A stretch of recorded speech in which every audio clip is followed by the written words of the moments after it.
How would you like a 15% discount to my daily email, the stack of stuff, the show notes, discounts to the conference, all of that? All you need to do is text the word show to 33777. You'll get the annual subscription with a 15% discount to my daily email. You'll get the stack of stuff, the links to the show notes, discounts to the conference, and so much more. All you have to do is text the word show, SHOW, to 33777. Text show to 33777.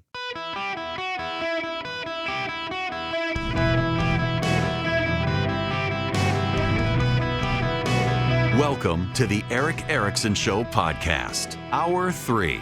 Welcome. It is Erick Erickson here. Just bringing you up to speed. There's been further engagement with Iran, and the Iranian foreign minister is essentially on social media saying the United States is in breach of the agreement. The Iranians will not back down. We will keep our eye on the situation. But I want to pause from the headlines. The Plattner story with the Democrats trying to find a replacement now for him and everything else that's happening. I got to go back to something. It's been a while since I've talked about this issue, but it's an issue that I think really needs to be talked about.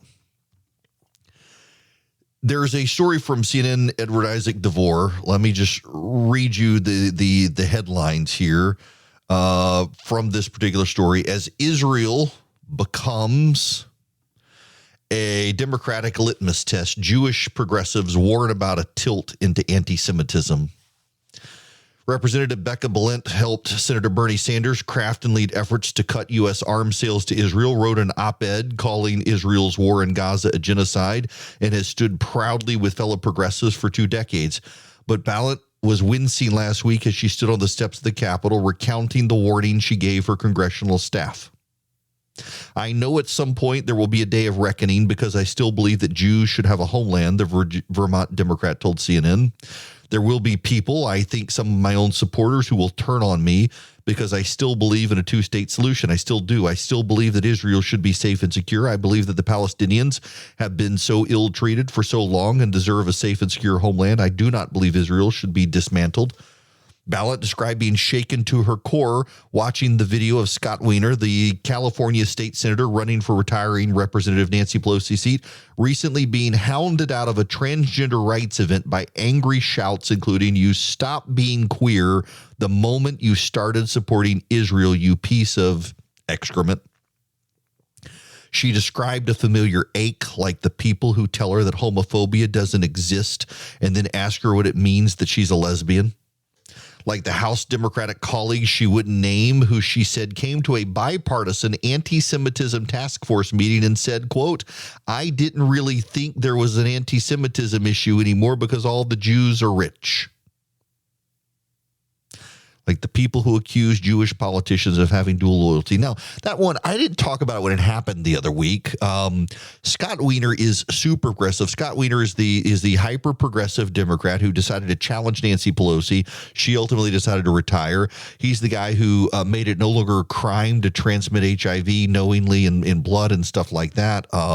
Hyper-progressive, extremely supportive of the transgender movement, has sponsored the legislation in California to make it a crime to tell parents when a kid is transitioning, if the kid doesn't want the parents to know, et cetera, et cetera, et cetera, et cetera. This guy was chased out of a meeting for a transgender support rally with cheers of, "You stop being queer the moment you started supporting Israel, you piece of blankety blank excrement." This is festering in the Democratic Party. And I need to make a point here. And this is going to take me some time here. Some of you want to believe that the Patriot Front is funded by the Southern Poverty Law Center. You previously thought it was an FBI front group. Now it's Southern Poverty Law Center. You don't want to confront the white supremacists on your own side. Had a dude call the other day who said these guys just seem perfectly fine and they're just white nationalists. There's nothing wrong with being a white nationalist. We can be white and be nationalists and we can support it all. You know, there actually have been leaks from this group. And the leaks have revealed these are not Southern Poverty Law Center people. There's actually been an indictment. They're just run-of-the-mill white supremacists.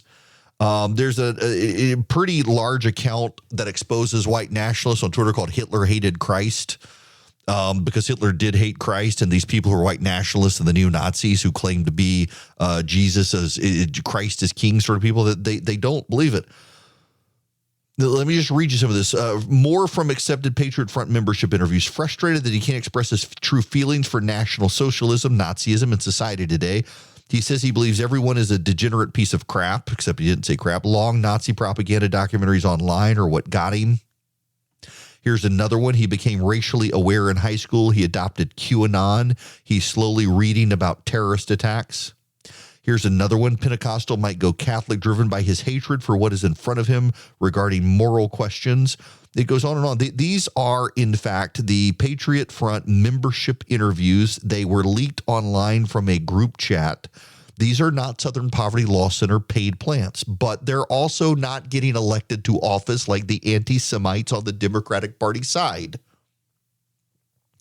The Democrats have advanced Graham Plattner, who has a Nazi death skull tattoo, the Totenkopf. That is, if you watch Schindler's List, the guards and the people in charge of the concentration camps wear the same symbol. Graham Plattner knowingly got it. He told his girlfriend what it is. Only when people started asking questions did he pretend he had no idea. And Bernie Sanders and other Democrats supported him, even with the tattoo. It was no big deal to them. And he hates Israel. Abdul El-Sayed is probably going to be the Democratic nominee in Michigan. He believes Israel does not have a right to exist. He has spoken at mosques and is friends with imams who have called for the death of Jews and the destruction of Israel. In New Jersey, the Democrats have nominated a man who will get elected, who volunteered for an al-Qaeda-affiliated group in Bosnia. In New York, Zoran Mandami would not even go to a Jewish parade. That's an annual tradition. And his supporters pressured the Mets to get rid of a day they've set aside typically to honor Jewish people in the past. Brought pressure to bear. Darlisa Chevalier in New York is deeply anti-Semitic, believes that actually helped lead the divest movement at Columbia University, has called for Palestine from river to sea, which is a subtle way to call for the destruction of Israel. You got the Patriot Front guys on the white and their covered faces and their khaki pants, and they're not getting elected to office that we know of. The Democrats are openly advancing the Nazis and the anti-Semites. The conspiracy theorists are taking over. Friends, we have problems with anti-Semitism in the country. And I want to go again to the history lesson that I have brought up before on where so much anti-Semitism comes from. The idea that the Jews control Hollywood and the Jews control all the money. If you go back to the crucifixion of Christ, Christians very easily blamed the Jews for it. Pontius Pilate handed Jesus over to the Jews, but then the Jews handed Jesus back to the Romans, and the Romans carried out the execution. The Romans did it Roman style, a crucifixion.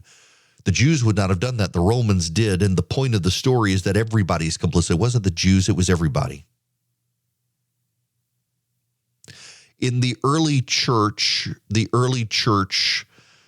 because the Jews had a carve-out exception for monotheism from the Roman Empire, the Christians would meet in the synagogues. But as Christianity developed theologically, the Jews would tell the Romans, hey, these aren't us, they're something else. In fact, they were called atheists because you were supposed to only worship dead gods in the Roman Empire. The Jews got the exception, and the Christians worshiped a guy who they said was alive and walking around, and so they had to be atheists because gods had to be dead in the Roman Empire. The early Christians began to harbor resentments for the Jews, and when Christians became dominant, Christians and Jews continued to collide and into the Middle Ages.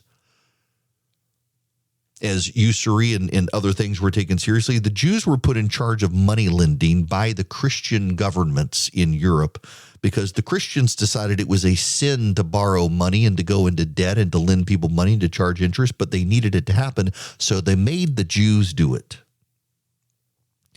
And the Jews got really good at it. And being an entertainer was beneath the Christians, and so they made the Jews do the entertaining. Guess what the Jews got really good at? Money and entertaining.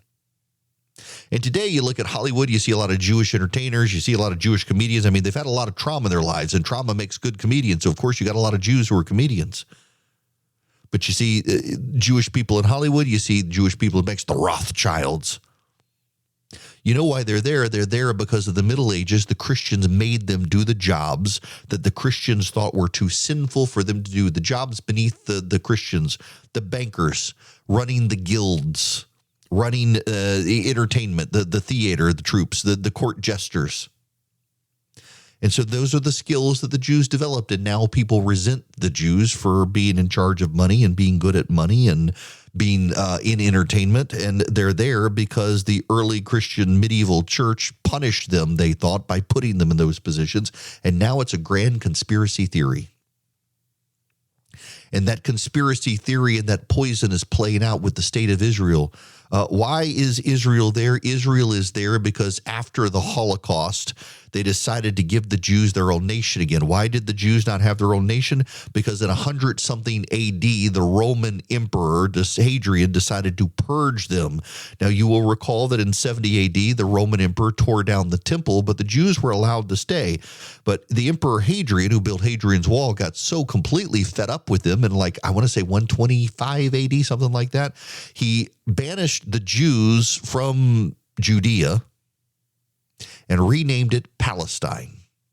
That's where the word Palestine comes from. And I think if I remember my history right, it was a play on Philistine, but it was Palestine. But the idea that the Jews are colonizers, no, actually, the Palestinians and the Arabs are the colonizers. The Arabs were tribal people from North Africa and from particularly from Arabia, and actually they were mostly from Arabia. And then as Islam grew, they spread out into North Africa, conquering Roman territory and persecuting and killing and enslaving Christians. Remember, the whole reason our Navy and Marines got a big start in Africa was because when Thomas Jefferson was president, they were the Ottoman Empire Arabs were enslaving the Christians of the West. Was it the Jews? The Jews had been chased out. We allowed them to go back. The Arab Muslims are actually the colonizers, but because they have dark skin and the intersectional left are a bunch of racists, they see dark-skinned people and they can't imagine that these people are the colonizers, and yet they are the colonizers. The Jews are the native inhabitants that go back 6,000-7,000 years. We have archaeological evidence to back up the house of David being in the region of Judea. More archaeological evidence for them. And of course, they chased out the Canaanites. Who are the Canaanites? Disparate people who no longer largely exist. But boy, do the anti-Semites make up a lot of history and try to conjure stuff that isn't true. Boy, do they hate the Jews. And do you know why they hate the Jews? They make up a lot of excuses, but at the end of the day, because these are damned people. They're going to hell, these people. And the things of the world, the things that will burn in hell, they are the things that hate the things of God. And the God of all creation came to earth as a Jew who was proclaimed the King of the Jews. And so the anti-Semites are the people who will not be spending eternity in heaven. They will be spending eternity in hell. And the people who hate the Jews do not show any love to their neighbor. And they spread the conspiracy theories of anti-Semitism, and they poison people's brains. And frankly, the American media, which has covered for Joe Biden and covered for Graham Plattner and is covering for Abdul al-Sayed, they're covering for the anti-Semites by and large. For all the control the Jews supposedly have of the media, it's a lot of the Western press that has been the propaganda force for the Palestinian cause and the anti-Semitic cause, and they're rotting people's brains. And those brains continue to be rotted, including those connected into a courtroom in Utah where a murder prosecution is happening for a guy who murdered a man named Charlie Kirk. And the conspiracy theorists can't take the evidence and the murderer who is in the courtroom and instead are blaming the Jews. And we must deal with that too when we come back. Folks, I got to mention the competition, and it's not really competition. It's actually a friend of mine, the governor of the state of Texas, Greg Abbott. Now, I realize the way my show works is it's live in a lot of places, but in a lot of places as well, it's on delay. But the governor of Texas, Greg Abbott, is guest hosting for Sean Hannity. And he is, let's see, he's going to have Ted Cruz with him and Tim Scott with him and Tom Holman with him and Shannon Bream with him and a lot more. So if you are a Governor Greg Abbott fan, tune in to Hannity wherever his local station is. The local program directors, please don't get mad at me. Governor Abbott's a big friend of mine, and I actually got a text from his comms director last night at like 12:30 in the morning saying, hey, please, would you mention this? And yeah, I like Greg Abbott. I just think the world of Greg Abbott, and I think it's cool that he's doing something like that. My agent is pressuring me to get the governor of Georgia, Brian Kemp, to fill in for me. I keep telling him I'm pretty sure the governor does not have the time or interest to fill in for me on radio, but nonetheless, my agent keeps pressuring me on that. I like to have a staple of good guests. In fact, on Friday, I won't be here and we'll have a guest host. And I try to get good guest hosts that you want to tune into. I know that some people in radio have this fear. I heard the story the other day about someone very, very famous back in the day. Some of you would remember, a lot of you probably wouldn't, but there's a very famous radio guy back in the day who never liked to have good guest hosts when he was on vacation because he was afraid that they would take his job, because that's kind of how he got his job. And so he was always paranoid. And my view was always Rush Limbaugh's view, that you should have a host that you want to come back to and listen to. And so I try to get good guest hosts, not the people who make you want me to come back. And I'm very flattered when y'all say, oh, I'm ready for you to come back. I'm very flattered. We're actually going to take a family vacation this year, this summer, before the kids go back to school. And so I will be gone for a week at the end of this month. But I love my job. I hate taking days off, but nonetheless, in any event, Greg Abbott going to be filling in for Sean Hannity today on the radio. Please don't get mad at me, program directors, for mentioning that.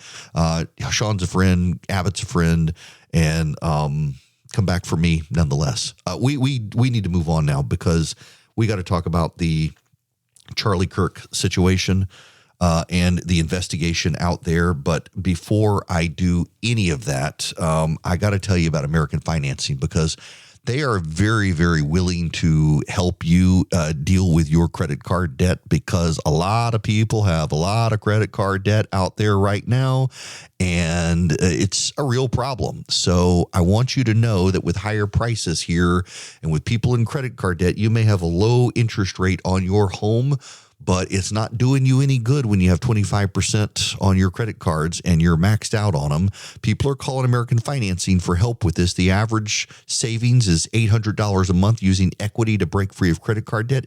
You owe it to your family to see what might be possible. There are no upfront fees. There's no pressure. It costs you nothing to find out what you could pay, or what you could save rather. And they have salary-based mortgage consultants, so no pressure. They're not getting a commission off of you. If you start today, you may delay 2 mortgage payments. Call American Financing, 866-886-9262. That's 866-886-9262. You can also go to americanfinancing.net/Eric. NMLS number 182334. NMLSconsumeraccess.org. APR for rates in the 5 start at 6.327% for well-qualified borrowers. Call 866-886-9262 for details about credit costs and terms. Visit americanfinancing.net/Eric. Average savings based on borrowers who save over $199. Hello, America. Welcome back. It is Erick Erickson here. There's a lot of other news happening besides the Iran situation and Plattner and the building in New York and all the mess there. There is the trial of Tyler Robinson in Utah for the assassination of Charlie Kirk. And I haven't really spent a lot of time on it, but I need to today. Candace Owens is a detestable harpy. And I need you to know that if you listen to Candace Owens, she is a liar and a fabulist and a horrible human being. And if she does not repent, she will be in everlasting torment. What she has done to Erica Kirk has been awful. It is not a coincidence that all the pictures of her and Charlie Kirk are from like a decade ago. Charlie Kirk did not really have her active presence in his life. At the end of his life, he kind of shut her out by multiple accounts of multiple people who knew Charlie Kirk far better than me. I was a critic of Charlie for a number of the things that people at TPUSA did, including some of the anti-Semitism of some of their staff that he started cleaning up before he was tragically cut down short in his life. Candace Owens began to build a fabricated story that his wife was somehow complicit. She tied it into the Jews, among others, and had others help her. Megyn Kelly, who I have always had a great relationship with, went down the Candace Owens road there and tried to claim some sort of mediating power between Candace Owens and Erick Kirk, and never called out Candace Owens for her lies and fables and slander of this woman who has 2 young children and lost her husband. And I need you to know, again, if you listen to Candace Owens, there's a lot of brain rot that you may not even realize you have. The termites are in your brain. In Utah, footage came out yesterday from the courtroom of the judge watching footage. You know, there are high-resolution cameras. Tyler Robinson was seen on campus multiple times. The gun is tied to him. He has admitted it. That's the thing that Candace Owens and the people who dabble in the conspiracy theories and dance around it, Megyn Kelly, Tucker Carlson, all of them have seemed to give a pass to Candace in these lies here. Tyler Robinson admitted to his family that he murdered Charlie Kirk. Tyler Robinson admitted it to his family who turned him in. He admitted it to his transgender lover that he did it. And he did it because Charlie Kirk was opposed to transgenderism, and Tyler Robinson felt like his transgendered gay partner would somehow be threatened. That's why he did it. He confessed. His transgendered partner and his family will be witnesses for the prosecution in this trial. And the judge yesterday, in this video, you can literally see the judge jump out of his chair almost. He flinches when he sees the horrific assassination footage. And these monsters online, who are a lot of them, almost all of them anti-Semites, by the way. These monsters online, they tried to concoct conspiracy theories, and I have encountered people who believe them. I really didn't believe anyone believed them. But I've encountered people, we've had somebody call the show, and they're convinced it can't be Tyler Robinson. Why? Because it's got to be more sinister. You know why people come up with conspiracy theories very often is 2 reasons. 1, they have to complicate something that's very simple. And 2, they have to simplify something that's very complex. People at the end of the day want to rationalize things. They want to be able to understand things. And some things are very complex and they got to be simplified. And some people conjure conspiracies. They weave a story for themselves to simplify the complex.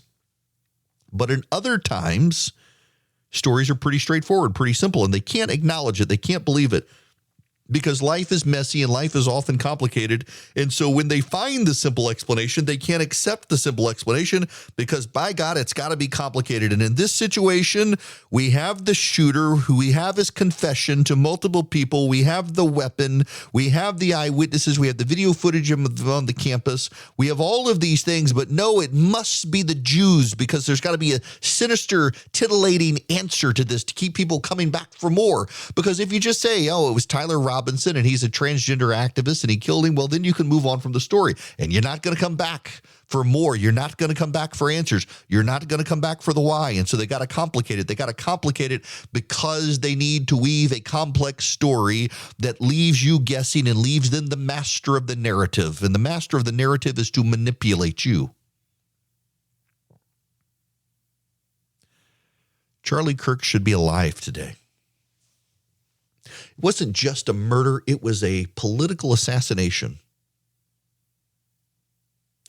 And then after the assassination, people who really weren't in his life, like Candace Owens, began to claim some great prominence of place in his life that they did not have. And other people joined in. That's why I am very frustrated with Megyn Kelly, in addition to kind of the anti-Semitic embrace that she's had lately, following Tucker Carlson's lead, who also has just become an unhinged nut job. Megyn kind of took this place of mediating role between Erick Kirk and Candace Owens Went off the reservation, went off the deep end, went into insanity, went into evil. Megyn Kelly gave her a pass and went off in her own anti-Semitic direction. I don't think that's a sign of good character. I'm very disappointed. Candace Owens, I'm not disappointed in and I'm not surprised by. For years when I was running Red State and I would do different conferences and stuff, people, particularly boomers, would come up to me, well-meaning white women particularly, and say, oh, have you ever heard of Candace Owens? She's such a lovely young black woman. You should have her on your program. She's so articulate. She had been a progressive and became a conservative. She's just a grifter. She's just a chaser of money. She chased money into a British fortune and now has, a marriage of, issues. I think she probably really did hope that she could have some relationship with Charlie Kirk. The way she puts up the pictures and the way she talks about him as if they had some sort of relationship, the way she slanders the wife, there's clearly a lot of jealousy there. And she concocted a poisoned, fabricated lie that other people who claim to be friends of Charlie Kirk's, I make no claim to be a friend of Charlie Kirk's. I met him in person a couple of times, and frankly, we didn't see eye to eye on a lot of stuff. But these people who claim to be his friends and didn't stand up to the demonic evil mouthed by Candace Owens is just shameful. And I hope they one day acknowledge the depth of their own depravity and repent for their own sake. I hope Candace Owens repents. The story here is not the sinister story of the Jews. It's the sinister story of a transgender movement that has become more and more violent in the country. And the lover of a transgender person decided to protect the transgender person by assassinating a young man who shared the gospel and talked truth and dared to go on college campuses and be challenged for his faith and his political convictions and would hang out and answer questions with a smile. And it was the answering questions with a smile that converted people that made him dangerous, and that's why Tyler Robinson needed to murder him. And I'm not going with alleged here. And I know you're supposed to go with alleged, but when your family serves as a witness for the prosecution, I think we can move beyond alleged. If it makes you feel better, I'll say alleged murderer of Charlie Kirk, but I think we know where this is headed. We will find out that Benjamin Netanyahu was not involved. We will find out that Erica Kirk was not involved in her husband's murder. We will find out that the Jews had nothing to do with Charlie Kirk's murder. We will find out that the sinister conspiracy theories that some people have had to weave because they need more excitement in their lives, that it's not so. And that all brings me back to the beginning. Democrats, some of them in the last 24 hours have blamed the Jews for the opposition research on Graham Plattner coming out. They blamed the Jews. It's been a conspiracy of the Jews. They really have. I'm not making that up. There have been. Even Marjorie Taylor Greene, the former congresswoman from Georgia. Hang on a second. I got to see if I can find this one, because this one actually did kind of blow my mind that she would go there and do this. Hang on. Let me find this. Let me find it. I can circle through. Not that one, not that one, not that one, not that one. Yes. I do find it interesting that Plattner is hated by AIPAC and rape accusations show up years later from a woman who dated him. AIPAC hated Massey too, and they rolled out fake AI ads showing lies about him in a sex trio with AOC and Ilhan Omar. I certainly hope any woman who is raped or sexually assaulted is safe and gets justice. That's why it's so important to report immediately and not wait years. Although the Epstein victims have been trying for years to get justice, and unfortunately, AIPAC, their donors and friends, love that elite group of men they are accusing. AIPAC, the American Israel Public Affairs Committee. By the way, I'm a donor. I decided to donate to AIPAC. Why? Because it's a group of American citizens who happen to be Jewish by and large, who believe that the United States and Israel should have strong ties, and they are maligned and vilified and mischaracterized and defamed. And I wanted to stand with them against the hatred and the conspiracy theories from people like Marjorie Taylor Greene and Candace Owens and others. So I donated to AIPAC. I'm not even Jewish. The level of hatred is disgusting. And the fact that these people, led by that monster in Nashville on her social media channels, who sits in front of a cross and has the audacity to talk about Christ being king as she lies regularly to her audience and spins conspiracy theories. She will be held to account one day. And she blames the Jews because the facts of the case are tragic enough. A young man in a transgender relationship got mental issues, decides to kill a young man of growing fame who has a loving wife, 2 young kids. That's what happened. There's no reason to rewrite the history. There's no reason to make it more salacious. There's no reason to concoct the conspiracy theories. But again, because the media in this country, and yes, the media in this country has for so long covered for Democrats and refused to run stories, the media has downplayed and largely dismissed the whole story. Because Tyler Robinson killed Charlie Kirk over transgenderism, they moved on very quickly from the story, and it allowed people to step into the space and spin the tales and weave the conspiracy theories to draw other people in, because the media chose a side, and the media tells the side of they're always pro-victim, and the transgender group in this country, despite being increasingly violent, they're the victims in this situation. And so they couldn't tell the full tale of what happened to Charlie Kirk in the same way they couldn't tell the tale of Graham Plattner because they were on the Democratic Party side. We do not have a fair and free media in this country. We have a media that is captured by its biases and prejudices. And so they can't tell full stories. And whether it's the assassination of Charlie Kirk or the rise of anti-Semitism in this country or the protection of Joe Biden or Abdullah el-Sayed or Graham Plattner, the media completely fails and commits journalistic malpractice because they would rather protect their precious than tell the truth. And it's why so many people fill the void with the salacious conspiracy theories that rot other people's brains. And again, if you listen to Candace Owens and you believe what she says, you need to understand the termites are in your brain, eating your brain right now.